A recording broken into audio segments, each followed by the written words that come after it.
Welcome to the Mental Fitness Podcast. Today's entrepreneurs are mental athletes that have to know about the mind and how to keep it fit. Our goal is to increase our resilience against stress and anxiety, optimize our productivity, motivation, and optimism by learning about the human mind through psychology, neuroscience, and human behavior. I'm your host Ozan. I'm a founder who has experienced the challenges of launching and growing a business and a keen student of human behavior over the last 15 years. I'll share with you what I know and learn. Hundreds of impactful, behavior-changing ideas are waiting to be discovered by us. Let's begin now.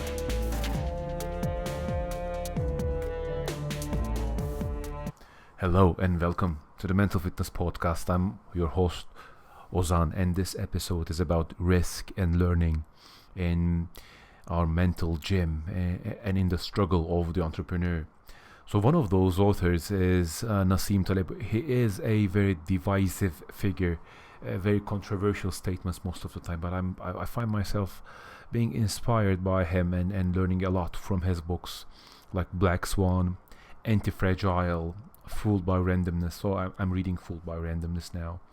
And he has these conceptions about risk, and I'd like to talk about some of those in combination with what some of my ideas around learning and how it acts as a support system when you're an entrepreneur, and what some problems with that as well.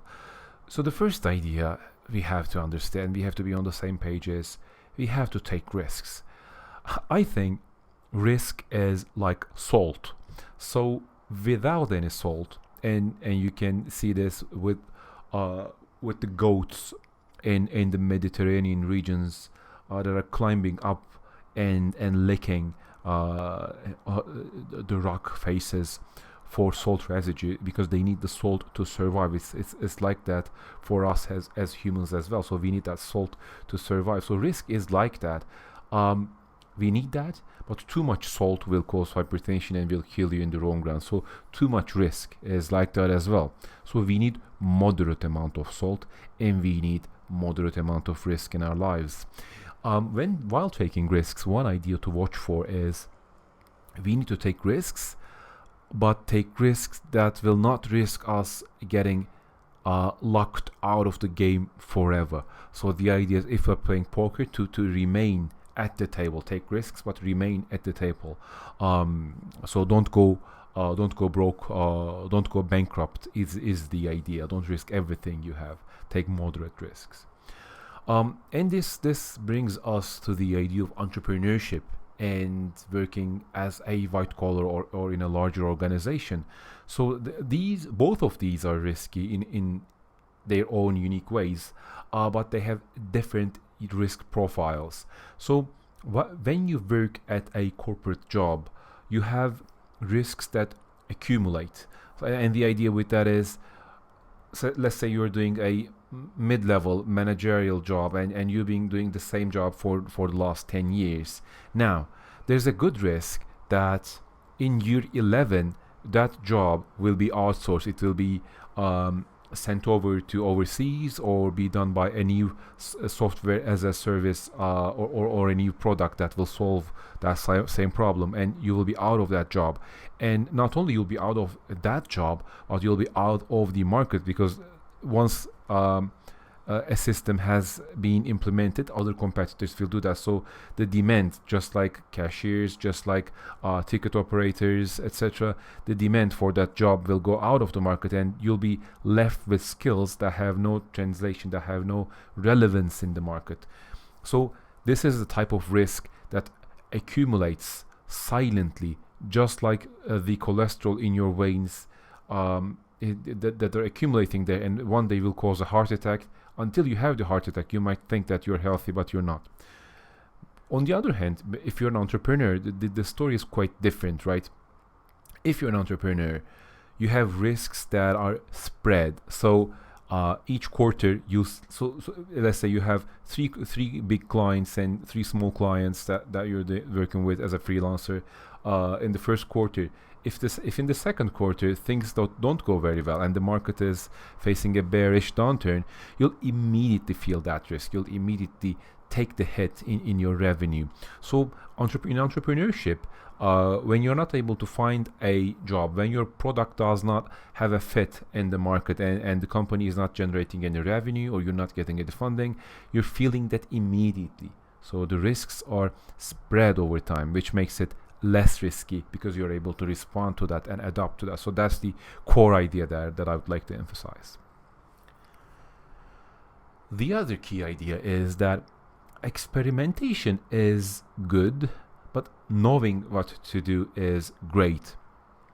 And I feel the need to go out and say this because it has so much to do with risk and how we perceive risk mentally and how we can implement it with that growth mindset, which is at the core of it, dependent on learning and becoming a better version of yourself. This is also like a very good rationalization and defense mechanism that works, not in the bad sense, but a defense mechanism and rationalization that works. When you make a mistake or when you fail, you feel as if it protects you from feeling as if you failed at life when you take away a learning from that. So that growth mindset is very important, and that's why this is relevant.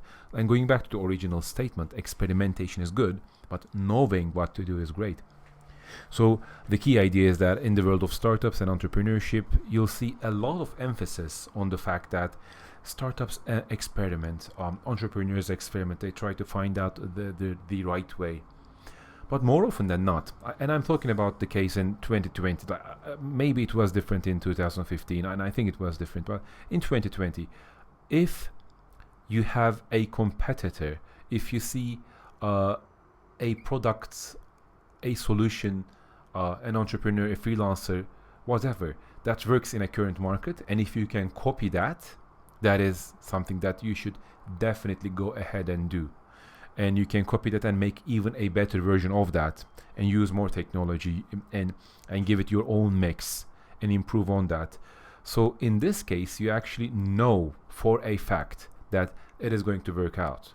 So now, like, if you look at your business as a whole that has 10 pieces within it, if all those 10 pieces are dependent on experimentation and figuring out if they will work or not, then you have a very, very steep climb ahead of you, and that's going to be quite difficult. So the idea is, you know what? We know that these 6 components out of the 10 will work very well because we can see it working in the market, working in other markets. We can see examples and draw parallels. So it's not about experimentation, but we know for a fact that it will work. But these 3 or 4 areas we don't know about, and we'll experiment about them and find out. So that's again a balance entrepreneurs sometimes miss. So that's I wanted to emphasize that.